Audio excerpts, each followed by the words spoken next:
warahmatullahi wabarakatuh. Waalaikumsalam warahmatullahi wabarakatuh. Tapi pun, semangat ya Bapak Ibu hebat SMA Utama 1 Lampung. Semangat? Oke, terima kasih semangatnya kepada Bapak Ibu semua. Saya berterima kasih kepada Bapak Ibu yang telah meluangkan waktunya untuk kita berbincang bersama, atau saya akan memaparkan sedikit tentang budaya positif yang telah saya dapatkan dalam program Guru Penggerak. Shalawat beriring salam, tidak lupa saya mengagungkan kepada junjungan kita Nabi besar Muhammad Shallallahu Alaihi Wasallam yang telah membawa kita dari alam yang kegelapan ke alam yang terang benderang seperti ini. Syafaatnya kita tunggu di dalam kebahagiaan. Baik, di sini adalah topik bahasan kita, yaitu budaya positif. Langsung saja ya. Nah, sebelum kita masuk budaya positif, apa yang terbersit pada benak Bapak Ibu atau pikiran Bapak Ibu tentang budaya positif? Boleh tunjuk tangan?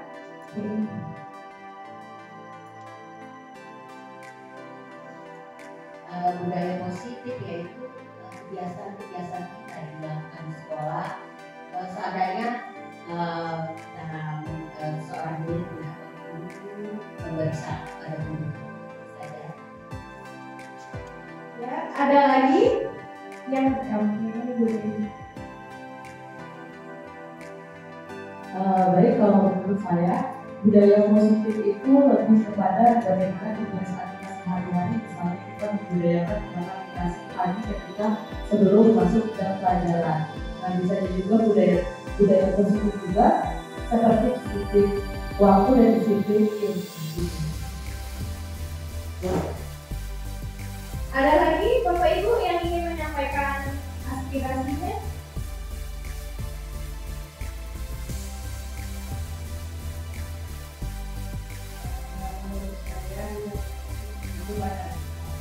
Selainnya sudah disebutkan oleh teman-teman yang lain, juga disiplin dalam segi kewajiban.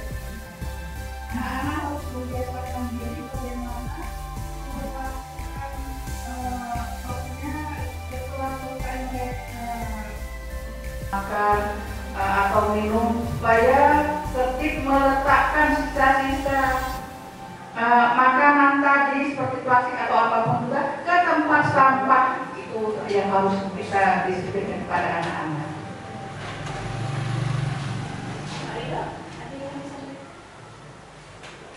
Budaya positif itu dia lebih ke sikap dan perilaku terhadap siswa-siswa, terhadap guru terutama di sekolah.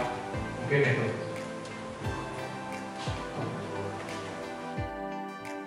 Terima kasih kepada Bapak Ibu yang telah memberikan pendapatnya tentang budaya positif. Ya, benar sekali ya Bapak Ibu, jawaban Bapak Ibu luar biasa banget. Karena budaya positif itu memang sudah ada sebenarnya di sekolah kita, namun penerapannya harus lebih diangkat lagi kepada peserta didik kita. Dengan cara apa? Dengan cara kita memang harus menuntut peserta didik tersebut untuk menerapkan. Ya, oke. Sebelum itu kita lanjut lagi ke materinya. Boleh Bapak Ibu berdiri sebentar. Kita akan melakukan explain sebentar. Kita akan main-main ya sebentar ya. Karena kita kurikulum merdeka juga. Oke, tangannya boleh diangkat sebelah kanan seperti ini. Nah, kemudian yang satunya seperti ini. Ya. Boleh, coba saya cek dulu ya. Berlawanan, ya berlawanan.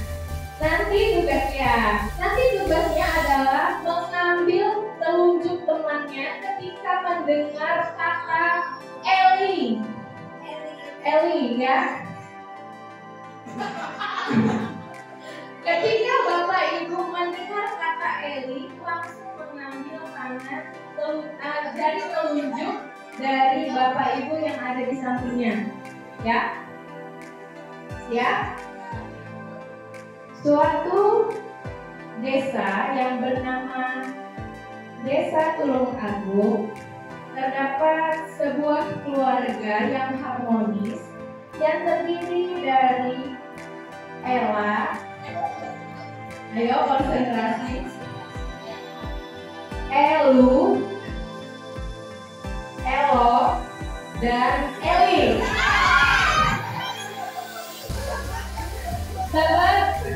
Dapat ya?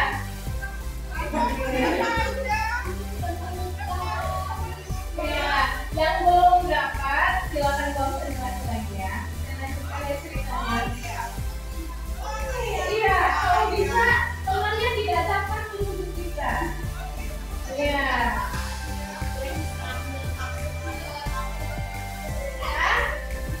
Lanjut ya.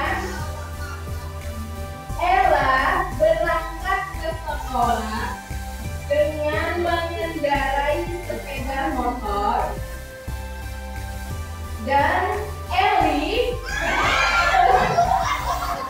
berangkat ke sekolah dengan menggunakan transportasi umum. Lanjut ya. Ibu Ella adalah seseorang guru di SD Negeri Jawa Timur. Eli adalah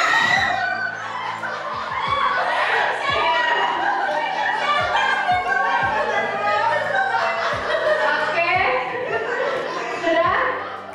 Ada yang belum konsentrasi di sini? Udah konsentrasi semua ya? Udah. Iya, terima kasih, tepuk tangan untuk kita semua. Oke, lanjut. Ibu Tami. Sebelum kita masuk lagi, ini adalah masuk ke part budaya positif. Itu ada keyakinan kelas atau keyakinan seminar kita pada hari ini. Boleh ditulis ya Ibu Tami ya. Boleh disampaikan keyakinan apa ketika kita melaksanakan seminar ini. Contohnya seperti tidak bermain handphone, men-silent handphone, beresponsif dan lain sebagainya. Boleh? Ada yang ingin disampaikan apa lagi? Oke.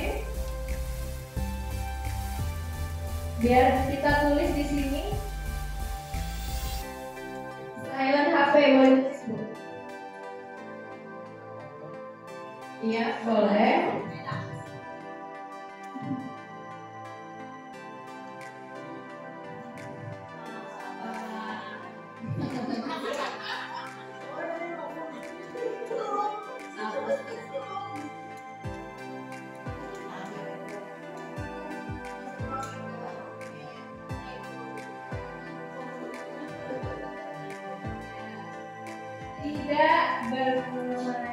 Tidak mengobrol ya tadi ya.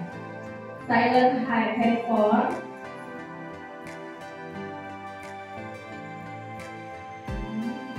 Ada lagi? Saling menghormati pendapat, boleh. Ada lagi?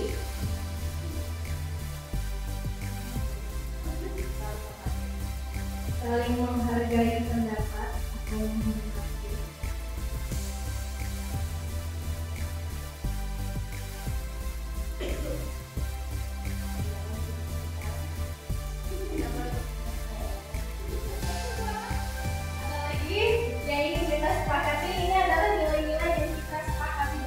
Dan tidak hanya satu orang yang menyepakatinya, harus bersama.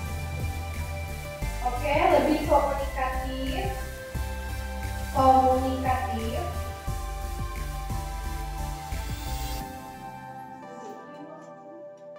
Disiplin waktu, boleh.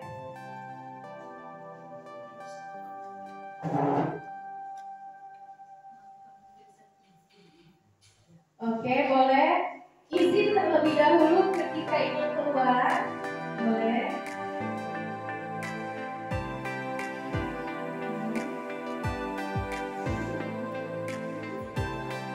berbicara seperti apa nextnya mungkin ya.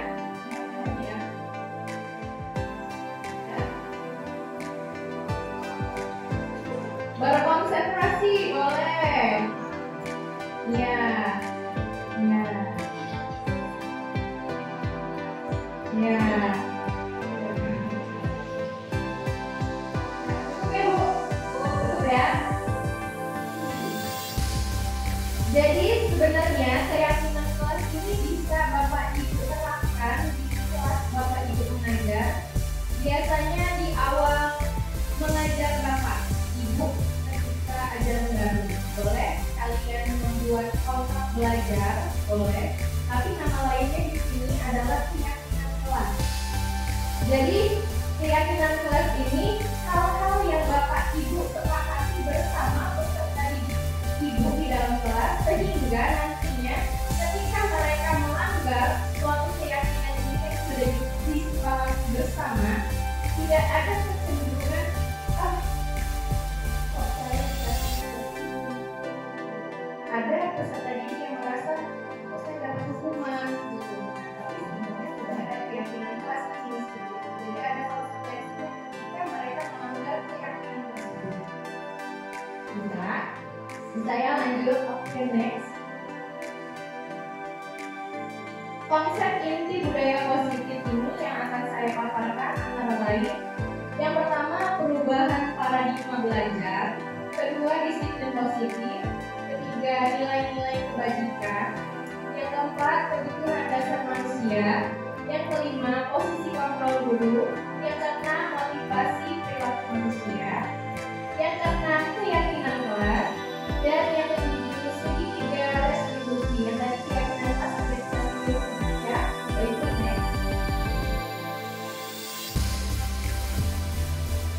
pembelajaran dengan paradigma baru. Kita menggunakan kurikulum Merdeka Belajar. Pernah mendengar istilah guru yang lebih menonjol daripada pendidik? Pernah? Kemudian apa itu? Bersifat pada guru yang kemudian berpihak pada murid. Nah, itu sebenarnya dengan kurikulum KTST ya, seperti itu. Tapi kita sudah menggunakan kurikulum Merdeka Belajar. Diharapkan Bapak Ibu bisa menggunakan pembelajaran yang itu adalah berdiferensiasi, di mana Bapak Ibu di kelas bisa memetakan kebutuhan masing-masing dari peserta didiknya. Jadi sebenarnya Bapak Ibu bukan saya merasa memang bisa atau benar, tapi ini adalah suatu ilmu yang saya dapatkan dalam program guru penggerak. Makanya saya mau mengajari itu ya. Jadi menurut si Ki Hajar Dewantara itu, tugas kita adalah memang menuntut, bukan menuntut para peserta didik untuk mengikuti kemauan kita. Dan bagaimana? Karena mereka itu memang punya kendalinya sendiri. Contoh seperti ini, kita mengembangkan kita. Kemudian ada orang yang berusaha untuk membuka kepala kita dengan cara apa pun, dengan cara itu juga boleh. Kita sendiri, bukan orang lain. Sama Bu, tetapi peserta didik yang mengontrol dirinya adalah dirinya sendiri, bukan kita sendiri. Tuh, ya. Kemudian lanjut, next. Nah, ini adalah miskonsepsi menurut teori kontrol. Ada 4. Yang pertama, ilusi guru dapat mengontrol guru sendiri. Nah, ini adalah suatu konsepsi pada kita sebenarnya, bahwa kita beranggapan bahwa guru itu bisa mengontrol murid. Padahal yang sebenarnya yang bisa mengontrol murid adalah dirinya sendiri, motivasi prinsip yang terdapat di dalam murid tersebut. Kita hanya bisa memberitahu, menuntun mereka, dan lain sebagainya. Kemudian yang kedua, ilusi bahwa semua penguatan positif efektif.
Jadi menurut kita, kalau kita sudah lebih tua dari anak-anak kita, kamu harus dengar omongan saya. Nah, itu sebenarnya ilusi, miskonsepsi.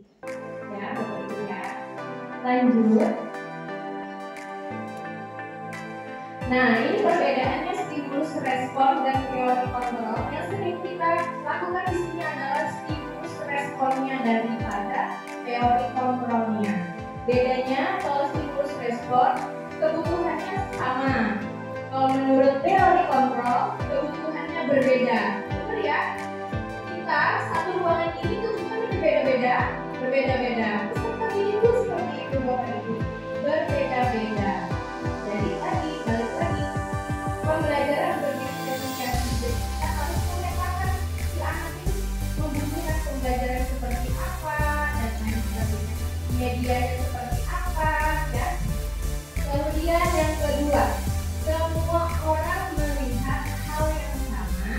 Teori kontrol, setiap orang memiliki gambaran berbeda. Benar ya, kita punya berbeda, imajinasi yang berbeda, keinginan yang berbeda. Sama juga dengan kemudian selanjutnya, ketiga, kita mencoba mengubah orang agar berpandangan sama dengan kita. Kita berusaha memahami pandangan orang lain tentang dunia. Jadi nggak bisa kita tadi sama, nggak bisa. Jadi kita itu hanya bisa memahami pandangan si peserta didik itu seperti apa, kemudian kita memberikan dorongan aplikasinya seperti itu. Kemudian yang keempat, perilaku buruk dilihat sebagai suatu kesalahan.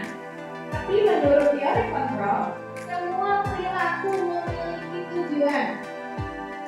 Nanti kita akan bahas di materi selanjutnya. Jadi saya singgung dikit. Jadi peserta didik memiliki tujuan ketika mereka melakukan kesalahan. Yang seperti apa? Ada peserta didik kita yang memang gangguin temannya, PSBJ, kemudian kayak gitu. Nah, itu sebenarnya ada kebutuhan yang dia kurang. Bisa ada kebutuhan kesenangan, kemudian kebutuhan lagi kemudian penguasaannya, sama kebutuhan dan sebagainya sih ada. Kemudian yang kelima, orang lain bisa mengontrol saya. Menurut teori kontrol, hanya Anda yang bisa mengontrol diri Anda. Itu katanya. Nah, saya bisa mengontrol orang lain. Menurut teori kontrol, Anda tidak bisa mengontrol orang lain. Ya, pemaksaan ada pada saat hubungan gagal. Menurut teori kontrolnya, kolaborasi dan konsensus menciptakan pilihan-pilihan baru. Jadi harus bekerja sama antar guru, antar peserta didik juga, ya. Kemudian menurut stimulus respon, model berpikir menang dari kontrol, model berpikir menang. Jadi maksudnya di sini kita sama peserta didik mempunyai suatu wewenang untuk memajukan keinginan peserta didik agar mencapai tujuannya. Dan tidak hanya ingin tujuan kita tercapai, kita maju sama-sama. Jadi saling berkolaborasi.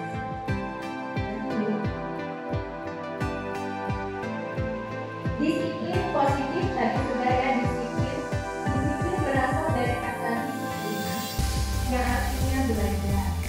Disiplin mengacu pada diri sendiri dan memiliki tanggung jawab terhadap apa yang dilakukannya berdasarkan nilai-nilai yang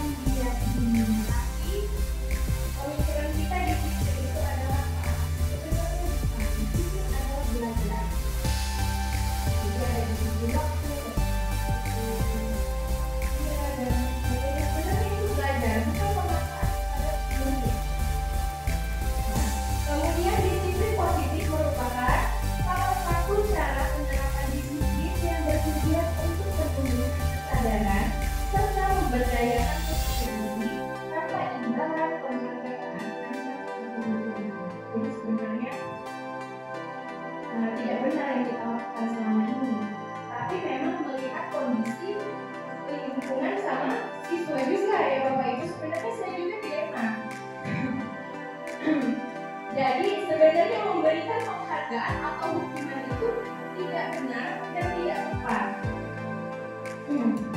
Karena penghargaan, kalau kita memberikan penghargaan di dalam kelas, misalkan si A mendapatkan nilai 100 di antara teman-teman mereka, kemudian kita memberikan reward atau suatu penghargaan kepada mereka.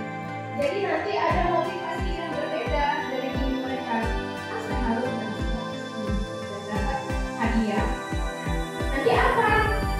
Kalau mereka nggak dapat hadiah, nanti malahan ada perasaan, ibu kok aku nggak dapat hadiah, jadi ada kesalahan diri sendiri. Ya, kemudian hukuman. Kalau kita memberikan hukuman, lari kamu dari lapangan, push up kamu 15 kali. Pasti begitu. Jadinya ada apa ya, kebencian pada guru tersebut. Jadinya ada tanda kutip kepada si guru tersebut, ada capnya. Cap. Nah, jadi jangan sampai kita memiliki cap seperti itu dari peserta didik, ya. Oke, lanjut. Nilai-nilai kebajikan. Ada yang kita yakini di sini nilai-nilai kebajikan berdasarkan profil wajah Pancasila, ya. Itu beriman, bertakwa pada Tuhan Yang Maha Esa, mandiri, bernalar kritis, berkebinekaan global, bergotong royong dan kreatif. Kemudian ada menurut PIB, toleransi, rasa hormat, integritas, sampai komitmen. Dan yang terakhir adalah keterampilan hidup dalam memberikan yang terbaik kepada diri dan pendengar yang kemudian lanjut. Ini tadi yang saya sebut ya Bapak Ibu, kebutuhan dasar manusia. Kebutuhan dasar manusia adalah segala sesuatu yang kita lakukan untuk mendapatkan apa yang kita inginkan. Seluruh tindakan yang kita lakukan memiliki tujuan tertentu, dan semua usaha terbaik yang kita lakukan adalah dalam rangka agar kebutuhan dasar kita terpenuhi dengan baik. Kita sudah katakan ya bahwa kalau peserta didik itu memiliki perilaku yang baik, berarti mereka itu memiliki kebutuhan yang belum mereka dapatkan di rumah atau di rumah mereka.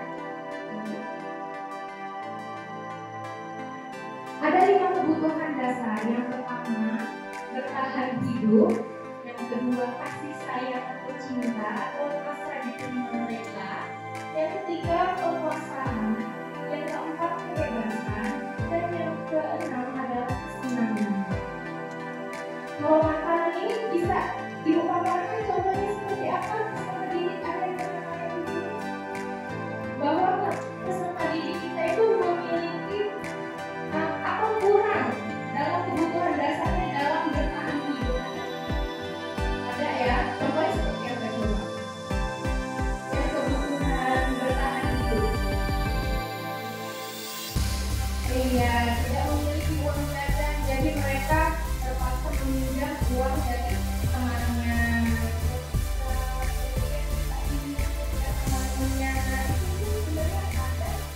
Kebutuhan dasar yang mereka kurang. Nah itu tapi masih dalam segi positif juga ya kalau itu nikah teman-teman. Tapi ada juga waktu masih waktu aja ya, benar kan? Nah itu adalah kebutuhannya itu sangat kurang di bertahan hidup. Yang kedua, kasih sayang dan rasa diterima. Coba ada banyak banget jadi teman kita ya. Jadi cari perhatian sama temennya, ngejek-ngejek, terus itu cari ulas sama ibu gurunya, bapak gurunya. Itu dia sebenarnya kebutuhan dasarnya yang kasih sayang atau rasa diterimanya dia di rumah itu masih kurang. Jadi dia membutuhkan perhatian lebih dari bapak ibu gurunya. Bahkan temannya juga. Jika ada peserta didik kita yang dibully, di sekolah kita ibu, ya agar mereka juga bisa kembali lagi ke kelompok teman-temannya. Yang ketiga, penguasaan. Contohnya harga diri, kepemimpinan lebih antar, pemimpin berprestasi, contohnya, iya, ngomong tidak dihargai, kemudian ada lagi penguasaan, merasa paling benar, ya, kekuasaan itu ini gue, daripada gitu kan, itu adalah penguasaan, ya. Iya, merasa pintar, gitu. Jadi, teman-temannya tidak mau berbagi itu bisa, itu penguasaan. Kemudian kebebasan. Kebebasan itu mandiri, memiliki pilihan, mampu mengendalikan diri, dan apa seperti apa itu.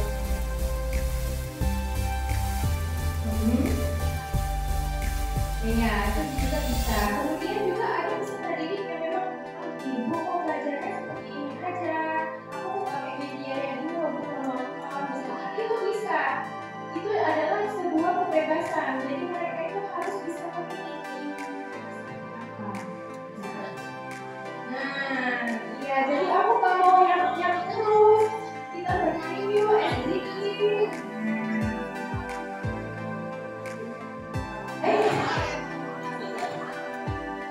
Iya benar Bu, ada. Jadi nanti kita skipkan dari ketika mereka sudah selesai menonton, apa yang mereka lakukan?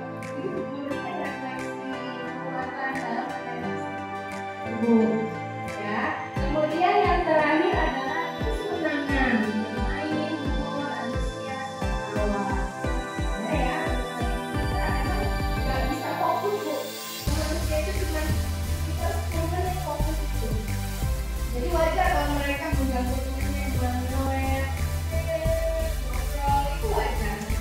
Itu kita benar-benar aja secara bijak, ya, tanpa menyakiti perasaan mereka. Ya kan, dulu kita di gambarnya ya, ketika ada anak yang selalu kita bersama makanan di dunia, diketahui ternyata anak tersebut melakukannya karena apa? Hal tersebut terjadi karena orang tuanya tidak memberikan bekal makanan yang tersediaan. Kemudian yang cinta, ketika seorang anak membuat kesalahan, mendapatkan perhatian dari teman-temannya, guru orang tuanya, maka kebutuhan dasar yang dia belum penuhi yaitu adalah kasih sayang dan rasa diterimanya. Kemudian yang kebebasan atau kesenangan ini adalah ketika ada anak yang senang membantu temannya, anak tersebut merasa jika ekspresi temannya sangat besar, maka dia sedang berusaha memenuhi kebutuhan kesenangannya. Tepuk tangan dulu untuk kita semua. Mari kita semua bisa memaafkan hal-hal yang ada di sekolah kita. Oke, lanjut. Nah, ini adalah kebutuhan yang selanjutnya ya, penguasaan.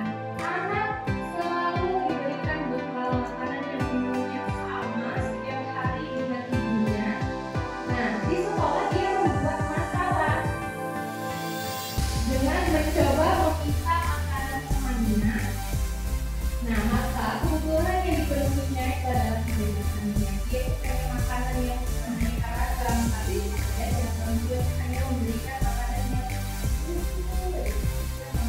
sama aja sama peserta didik kita pada kita. Kita lihat contohnya media pembelajaran yang lain, metode pembelajaran yang lain, tidak bisa ya. Kemudian kekuasaan. Apabila ada anak yang merasa hebat setelah mengganggu temannya, kalau temannya menjadi takut dan menuruti keinginannya, maka anak tersebut berusaha memiliki kedudukan kekuasaannya. Biasanya ada geng gitu loh ya, di dalam kelas itu ya. Nah, itu adalah kebutuhan penguasaan dia di kelas. Bahwa saya work geng. Itu adalah dia sedang memenuhi kebutuhan dasarnya. Lanjut, nah ini adalah yang tadi sudah saya katakan. Ada motivasi, ada dua motivasi, intrinsik sama ekstrinsik. Kalau ekstrinsik pasti ya dari luar, itu untuk menghindari ketidaknyamanan atau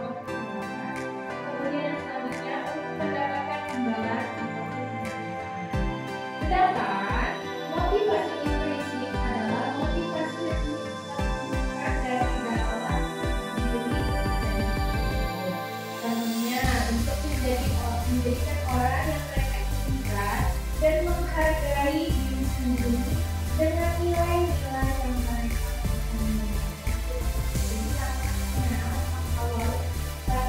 memotivasi peserta didik kita itu bisa dengan membuat keyakinan kelas dari mata pelajaran Bapak Ibu ini.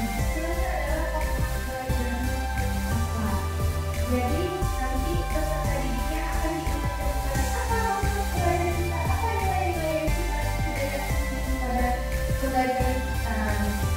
Itu jadi ketika ada siswa yang membuat kesalahan, misalkan tidak membawa PR, apa konsekuensinya? Nah, jadi tidak ada yang dirugikan. Selanjutnya, dihukum oleh penghargaan. Nah, sebenarnya penghargaan itu adalah hukuman. Contohnya adalah pengaruh jangka pendek dan jangka panjang. Jadi Bapak Ibu, penghargaan itu jangka pendek atau jangka panjang? Jangka pendek, ya benar. Jadi nanti di jangka panjangnya kalau nggak ketemu sama ibu ya udah nggak ada lagi. Kemudian penghargaan menghukum. Nah, kemudian penghargaan mengurangi kesalahan. Penghargaan itu tidak efektif. Penghargaan perusak hubungan. Jadi nanti kalau kami misalkan nggak kasih reward, mau sama ibu. Jadi merusak hubungan antara si anak dengan ibu gurunya. Lanjut. Penghargaan menunjukkan kualitas. Jadi bukannya menunjukkan kualitas atau motivasi dia, malahan menunjukkan si kualitas peserta didiknya. Selanjutnya, penghargaan mematikan kreativitas. Saya dapat status terserah, mau kreativitas mau enggak. Ya. Kemudian penghargaan mengurangi motivasi dalam diri. Motivasi dalam diri. Kita dapat penghargaan. Ditanyakan ke sini, boleh? Pak.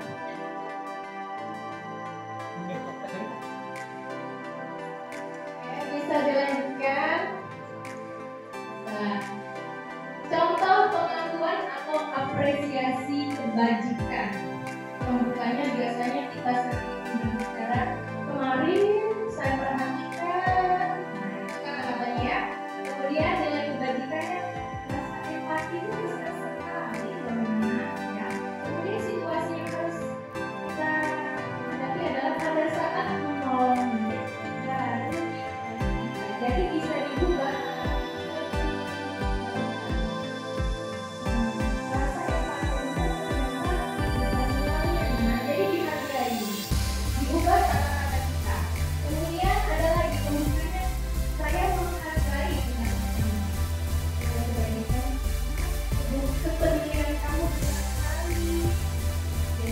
Positif lagi.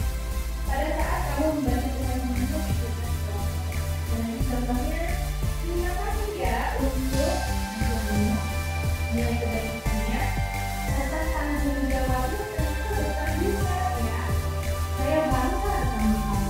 Nah, jadi seperti kita butuh dihargai seperti itu sebagai manusia yang memanusiakan manusia. Lanjut.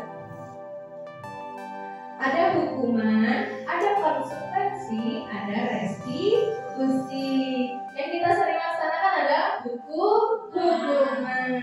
Ya.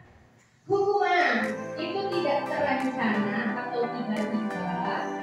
Murid tidak tahu apa yang akan terjadi atau tidak dilibatkan bersifat satu arah dan berupa fisik atau psikis. Itu hukuman. Fisik bahkan mentalnya. Ketika contohnya kamu lari di rumah kamu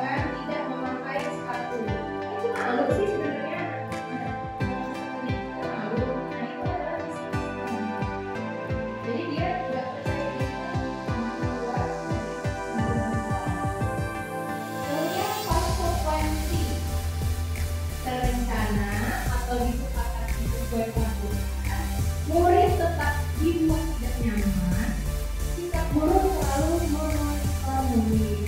Nah, ini adalah ada tanda ya, tanda sebut, berarti peringatan, tanda tanya, maka konsekuensi, kemudian restitusi adalah hal yang paling cepat dilakukan oleh guru. Proses menciptakan kondisi bagi murid untuk memperbaiki kesalahan, kemudian proses kolaborasi yang mengajarkan murid untuk mencari solusi sendiri. Kita mengarahkan kepada peserta didik apa yang harus dia lakukan ketika mereka membuat kesalahan. Jadi mereka berbicara sendiri. Nah, pikir sendiri ya Bu ya. Adalah langkah-langkah dari restitusi. Lanjut. Oke, tadi sudah saya paparkan sedikit ya. Di sini ada sedikit latihan. Mencatat 100 kali di dalam buku kalimatnya. Saya tidak akan terlambat lagi karena terlambat ke sekolah. Menurut buku itu buku.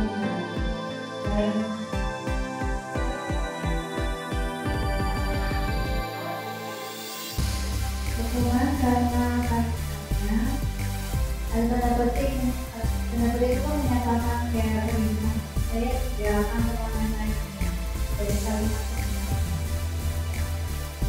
Kalau yang lain silahkan.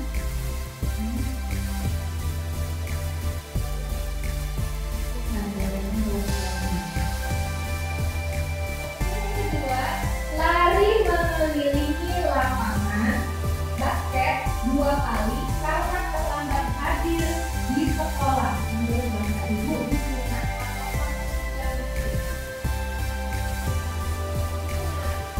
Oke. Murid diminta untuk push up 15 kali karena tidak menggunakan masker ke sekolah. Hukuman atau konsekuensi? Hukuman. Oke, boleh ada yang lain? Mungkin pendapatnya? Kalau menurut saya itu lebih kepada konsekuensi ya. Karena di situ konsekuensinya dia kan sudah ada peraturan memakai masker. Sedangkan kalau kita lihat konsekuensi itu akibat atau impact yang pengaruh dari suatu perbuatan. Karena perbuatan kita tidak pakai masker, makanya dia dapat konsekuensinya yaitu tadi lari ya, push up. Maka karena dia tidak pakai masker, maka dia harus push up. Karena itu adalah impact dari perbuatan dia tadi tidak pakai masker.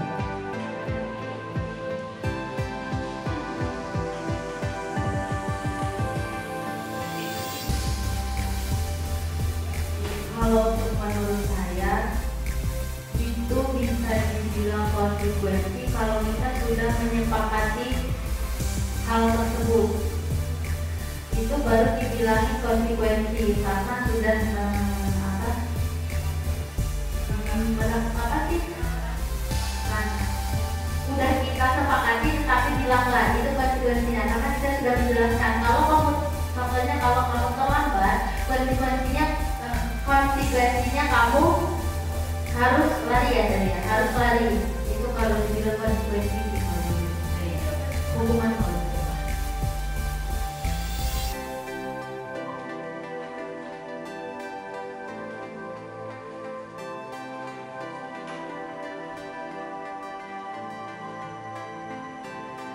Oke, lanjut ya. Terima kasih Bapak Ibu pendapatnya. Nanti kita akan lihat jawabannya seperti apa ya. Menggantikan kertas tugas teman yang telah dicoret-coret. Konsekuensi. Membersihkan tumpahan air di meja tulis. Ada lagi jawaban lain? Tidak? Lanjut ya. Murid disuruh untuk mengenakan sepatu seharian di sekolah karena tidak mengenakan sepatu hitam. Hukuman. Lari mengelilingi lapangan basket 2 kali karena terlambat 10 menit untuk pelajaran PJOK. Konsekuensi. Ada lagi yang jawab hukuman? Pak Rido? Hukuman. Konsekuensi. jawabannya? Ya.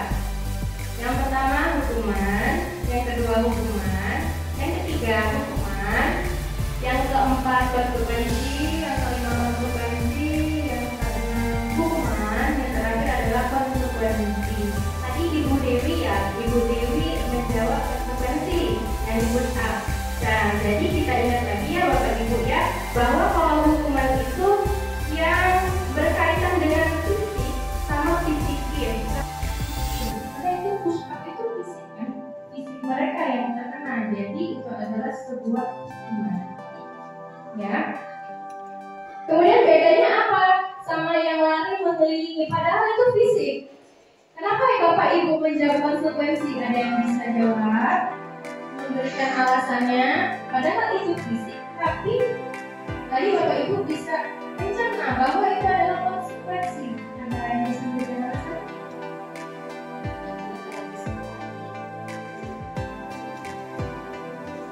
Ya karena tadi telah ada perjanjian kalau terlambat lebih dari 10 menit berarti hukumannya basket atau lari basket karena telah disepakati. Jadi kalau supaya mereka melakukan kesalahan yaitu karena kesepakatan tadi tidak ada perjanjian atau kesepakatan guru dan murid. Tepuk tangan buat kita semua, hebat.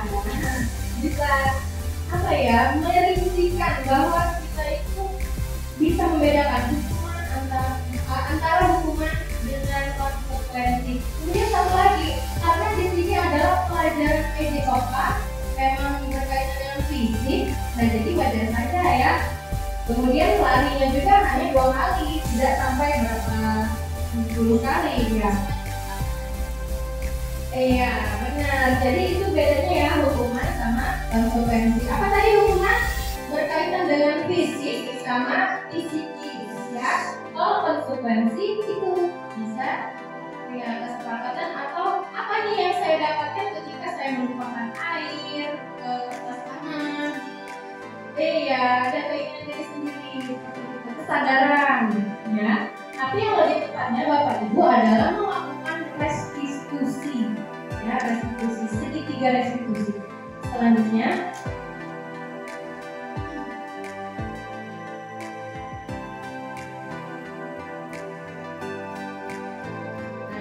ini tadi ya perbedaan hukuman dan konsekuensi. Hukuman sesuatu yang menyakitkan jika terjadi, konsekuensi sesuatu itu harus terjadi. Kemudian hukuman membuat anak sakit untuk hatinya untuk jangka panjang. Konsekuensi membuat anak merasa tidak nyaman dalam jangka waktu pendek. Hukuman anak membenci kedisiplinan. Konsekuensi anak lebih menghargai disiplin. Hukuman itu berupa paksaan, konsekuensi itu berupa stimulus dan tanggapan. Jadi kita berikan stimulus, kemudian mereka menanggapi. Hukuman mendorong anak menyakiti dirinya sendiri, padahal bukan keinginan dia. Ya, konsekuensi mendorong anak agar mudah menyesuaikan diri. Nah, hukuman konsep diri yang buruk, konsekuensi konsep diri yang baik. Nah, jadi yang dia lakukan itu adalah atas kesadaran dia sendiri ya konsekuensi. Hukuman anak belajar untuk menyembunyikan kesalahan. Nah itu, enggak Bu, saya enggak terlambat. Nah ini kan menyembunyikan karena takut kena hukuman. Kemudian konsekuensi anak belajar untuk mematuhi peraturan. Hukuman itu mereka bisa merasa marah, dipermalukan, merasa tidak dihargai, itu hukuman. Padahal saya sudah datang ke sekolah, tapi kok saya dapat hukuman, saya kan udah ada keinginan, kenapa saya tidak dihargai, seperti itu. Kemudian konsekuensi kehilangan hak, dibuat tidak nyaman, diasingkan untuk sementara waktu. Ya. Bapak Ibu, ada 5 posisi kontrol guru. Coba di sini ada pembuku, pembuat rasa bersalah, pemantau, teman, manajer. Coba Ibu Tami, menurut Ibu Tami, posisi mana yang sudah tercermin dalam diri Ibu Tami? Oke, terima kasih. Sebenarnya 5 itu saya lakukan. Contoh pada saat penghukuman. Ketika ada tugas, mau gak mau hukum. Yang kedua, membuat rasa bersalah. Misalnya ketika belajar dia jatuh, dia rasa bersalah. Tapi sebenarnya kalau kamu salah mesti ngapain? Seperti itu. Memantau ketika ulangan atau ketika saya menjelaskan materi. Saya lihat satu per meja saya keliling. Kemudian teman, ketika saya memberikan 1 jam kos basic setiap belajar untuk menjadi teman mereka. Ada yang tidur, ada yang ngobrol ke teman. Ketika mereka curhat, saya dengarkan. Itu di jam selesai belajar. Kalau manajer, saya mengatur posisinya. Pada saat mereka bertanya tuh, boleh nggak saya diskusi ke sini? Saya atur sesuai dengan kemauan mereka. Tapi tidak boleh berbeda balik. Misalnya kita semua boleh harus bagi-bagi dengan yang tidak kita. Gitu. Selanjutnya kita. Mungkin sama aja ya, sama kita sebagai guru rumah, membuat rasa bersalah, memantau, teman, manajer, semuanya ada di situ. Karena kita merasa juga kalau anak-anak lebih banyak cerita sama kita, sama kita, berarti kita dalam kelas itu enak. Ada, tapi kita harus kasih kontrol sama mereka.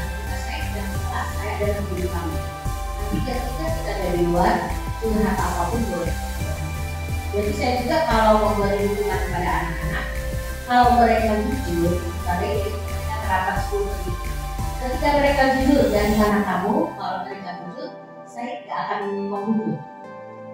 Saya tidak akan menghukum anak-anak tersebut. Tapi kalau mereka bohong, karena kita udah tahu sih ekspresi anak-anak itu kalau bohong pasti ketahuan. Jadi mereka kalau mereka bohong, jadi kan hukuman. Tapi rata-rata kalau di kelas saya sih, mereka jujur bahwa mereka habis merokok. Tapi saya bilang, jujur, saya tahu kamu merokok. Ya Bu, saya jujur. Gak akan saya bawa ke BK, tapi kamu merasa bersalah di sini, kamu bicara jujur, saya senang kalau anak bilang, benar Bu, saya tadi merokok, tapi besok tidak ulang lagi. Ketika kasus pinjam saya terlambat lagi, mereka sudah nggak terlambat, masuk di pas waktunya. Sudah cek dulu.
Amin.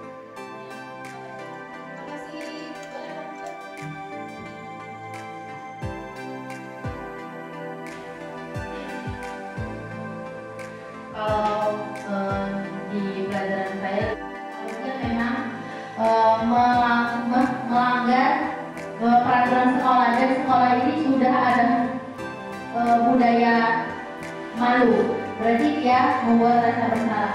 Pemantauan, kalau saya di kelas pemantauannya itu di contoh kecilnya di pakaian, karena di setiap pelajaran saya itu harus berpakaian olahraga. Saya pantau, kalau memang tidak berpakaian olahraga, saya tidak akan mengasih anak itu ke lapangan.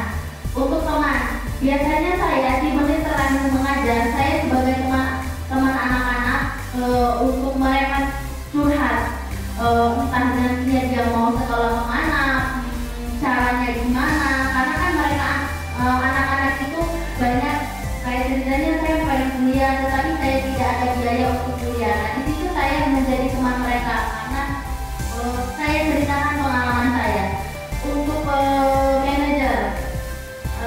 Memang saya sudah melakukan di kelas karena kan kalau dulu dan pasti kita sekarang walaupun udah ada kurikulum merdeka tapi kita masih menerapkan KSP karena manajernya di kelas itu adalah guru.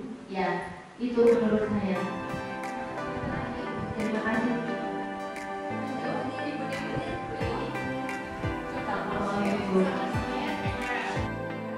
Jadi Bapak Ibu tidak ada salahnya memang menerapkan posisi kontrol ini, namun yang lebih baik adalah yang manajer. Ya, kita lihat slide selanjutnya. Nah ini contohnya, contoh penerapan 5 posisi kontrol. Kasusnya yaitu siswa terlambat. Push up 50 kali. Itu adalah tipe guru penghukum. Berapa kali ibu sudah memberitahu kamu tapi masih mengecewakan ibu? Nah itu membuat merasa bersalah ya. Tadi sudah dipaparkan sama Bapak Ibu ya, hebat. Kemudian selanjutnya teman nih, ayo dong nak, ikutin aturan sekolah, tolong bantu ibu ya. Ya udah, tidak apa-apa, lain kali dan diulangi lagi ya. Nah itu teman. Nah itu teman ya. Kemudian pemantau. Kamu sudah tahu kan peraturan sekolah masuk pukul berapa? Kamu tahu konsekuensinya? Silakan bayar 2.000 rupiah. Ya itu adalah ya pemantau. Kemudian manajer. Apakah kamu tahu kesalahan kamu? Kira-kira bagaimana kamu memperbaiki kesalahan kamu? Nah ini adalah manajer. Jadi kita berusaha menjadi seorang manajer di sekolah tanpa harus menyudutkan peserta didik. Baik. Oke. Posisi kontrol. Apakah saya kecewa sekali dengan kamu? Apa jawaban Bapak Ibu? Saya kecewa sekali dengan kamu. Oh iya, merasa bersalah. Lanjut. Kamu tidak benar melakukannya.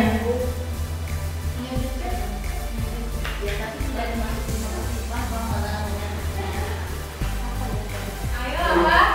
Kamu tidak benar melakukannya.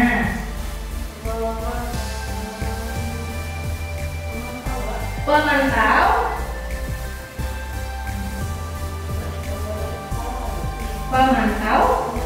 Membuat rasa bersalah.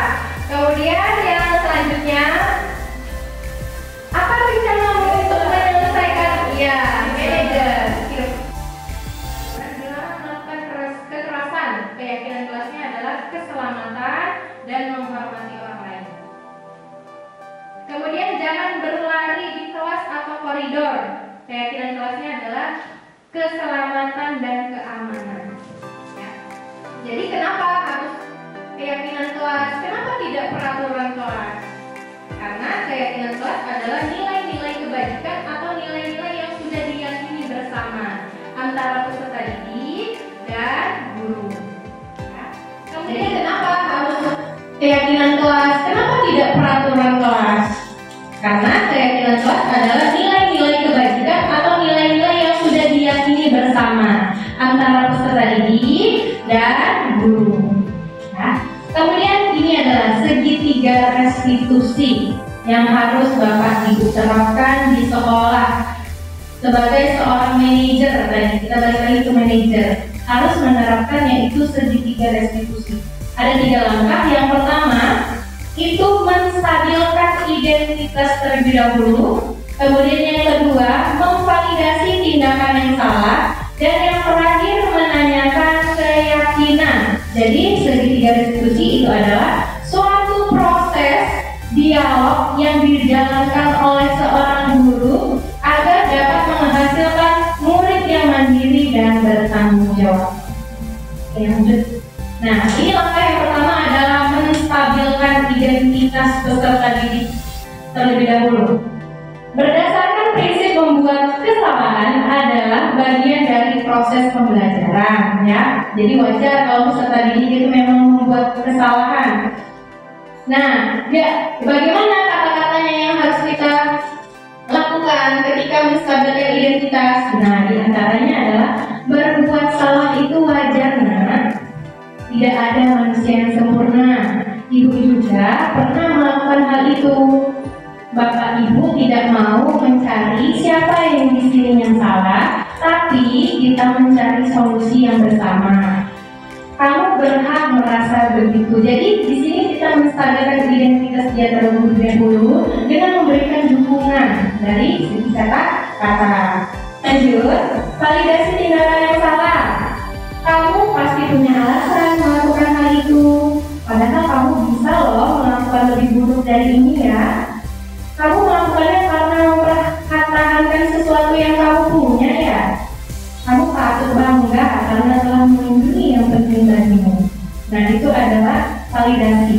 Jadi berusaha mereka itu bisa cerita sama kita kenapa mereka melakukan tindakan tersebut tanpa harus menunjuk atau memaksa mereka. Yang terakhir adalah menanyakan keyakinan. Apa keyakinan kelas kita?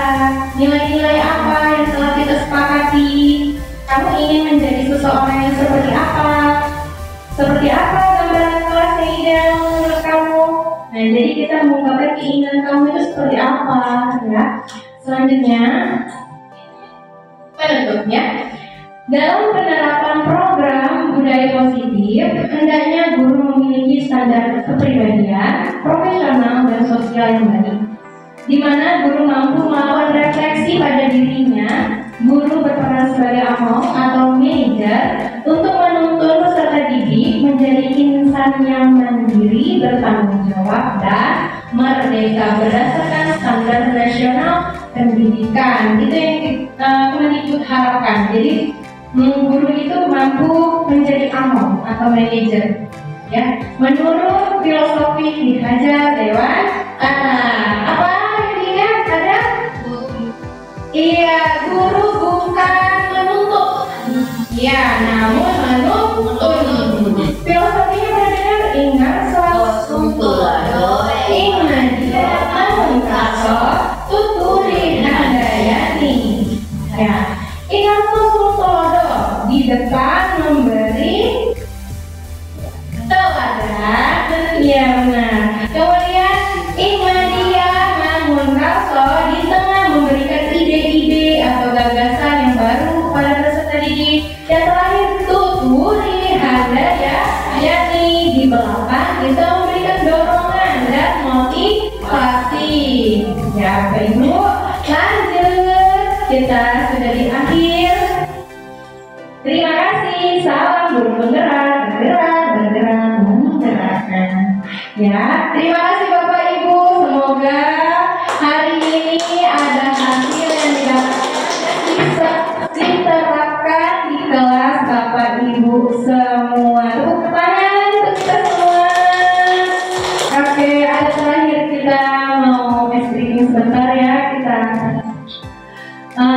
bumi itu bulat, ya, konsepnya bumi itu bulat.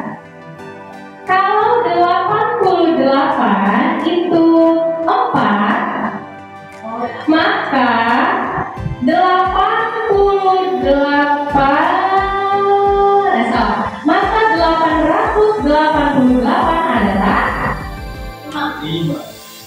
812 sama 6. 6. Ya, lagi ya, masih ada bingung sepertinya. Tenang. Lagi ya.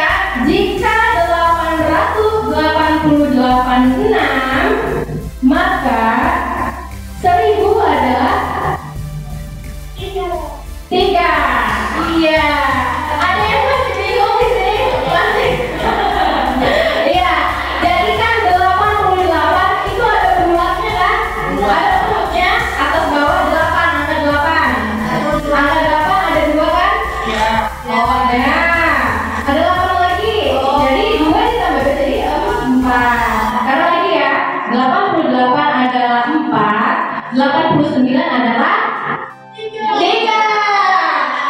9 kan ada bulannya. Nah, itu ya. Konsepnya tadi adalah bumi itu bulan. Nah, boleh diterapkan di kelasnya ya. Terima kasih. Wassalamualaikum warahmatullahi wabarakatuh.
Siapa tuh?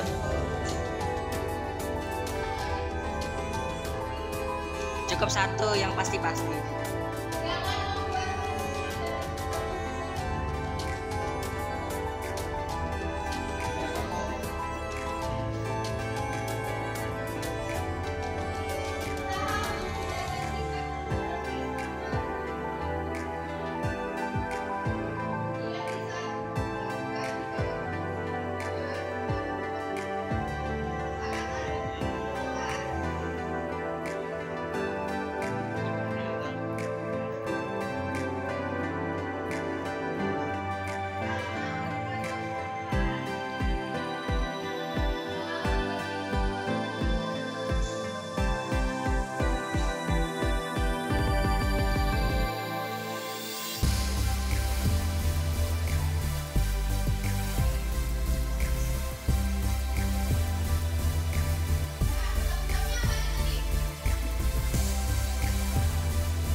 Ah.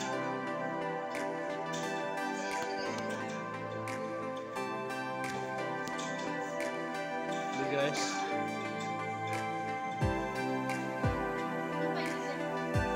Video lah.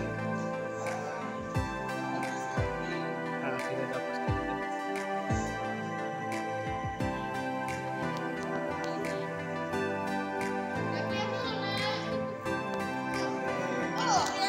Lurus sa kamera, Bu. Ibu dituliskan.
Siapa dia?